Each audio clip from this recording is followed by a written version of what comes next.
guys, ngayon magpe-prepare ako ng water para sa aking mga alaga. Ngayon puno na siya. Ngayon ilagay ko na si Snappy. Maganda yung kulay ni Snappy kasi green, and also si Pocky. Si Pocky, ang cute din niya, oh.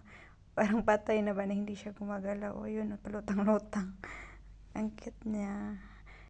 Ayan, tinigil ko muna yung pagtatapon-tapon sa kay Pocky ng water. Yung balat niya, oh, parang natatanggal na.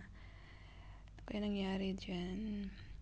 Tapos, yung susunod na ginawa is nag-swimming siya papunta sa likod ng isa kung saan wala ng space, pero pinagsisiksikan din niya yung sarili niya. Ano, Pocky? Itong isa ayaw magbigay ng space, so umatras din. Nakakatawa talaga itong mga alaga kong turtle, oh. Doon talaga sila sa hindi sila kasya, oh. Habang nakababad yung turtle ko doon, yung ginawa ko is nilinisan ko muna yung bahay nila kasi nga tingnan mo ang dumi-dumi na. 1 week ko hindi nilinisan yan, eh. And kailangan na talaga niyang tapon yan para palitan ng bago. Ayun, tatapon ko na siya and ibabalik ko na rin kasi para mapalitan na siya ng bago at hindi na siya madumi tingnan. Nahirapan pa ako sa pagpasok lang kasi yung isang kamay ko nagbibideo tapos yung isang kamay ko nagpapasok, kaya medyo mahirap din.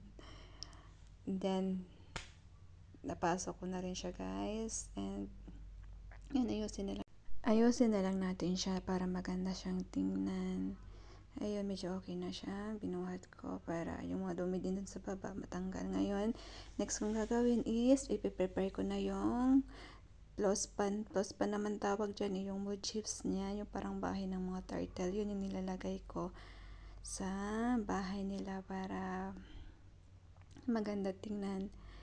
Then, unti-unti ko siyang nilalagay dun sa loob. Yun, dinadaan ko sa taas para mag-spread agad siya. Hindi siya tatambak lang dun sa isang place. Ganda siyang tingnan. Yan, kuha ulit ako, then add ulit. Sige. Ganda naman siya tingnan pag sa taas galing. Ayun, pinagpag ko na lahat para mahulog lahat ng wood chips sa loob. Ayun, dagdag ulit ako. Pangatlong lagay ko na yan. Ayun, yan, maganda. Masarap sa piling pag nakahawak ka ba ng ganyan. Tapos malambot din sa kamay. Masarap lang. And then, nag-add ulit ako. Pang-apat na yan. Sige, pasok na natin. At nagibilisan mo pa para mabilis yung trabaho natin. Ayan, yan, guys. So, dadamihan ko. Lagyan ko pa ng medyo marami-rami yan para hindi siya konti tingnan. Ayun. Spread ko. Pinasok ko na yung kamay ko para matingnan ko. Pagkatapos nun, guys, naglagay na ako ng litos para makain sila. Yan lang yung pagkain na kinakain nila, guys. And then, tiningnan ko na yung mga alaga ko. Nakababad na sila yan, guys, na mga 30 minutes. So, kunin na natin sila. Tapos, tinapon ko muna yung tubig. Tapon. Ayan, natapon na natin. Tapos, ayun, yung natapon na lahat, binuhat ko na yung palanggana, tawag ba dyan? Palanggana, tapos dinala ko doon sa kanilang lagayan. Ayun, pumalik na sila sa kanilang bahay. Tapos na kasi yung 30 minutes na pagbababad. Ayun, kakain na sila niyan, guys. Siguro nagugutom na rin sila sa kakababa dun sa tubig. So, need na nila kumain. Ayun, yung isa, si Pocky. Nagtatry na siyang sumubo, oh. Unti-unti niya nang ginagalaw yung ulo niya.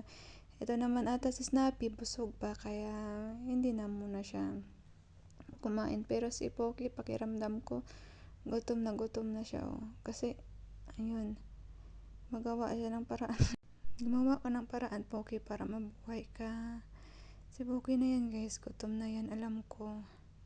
Kasi kahapon hindi ko sila nabigyan ng pagkain kasi Hindi naman nila kinakain. Yan lang guys. Thank you po sa panonood. Thanks for watching.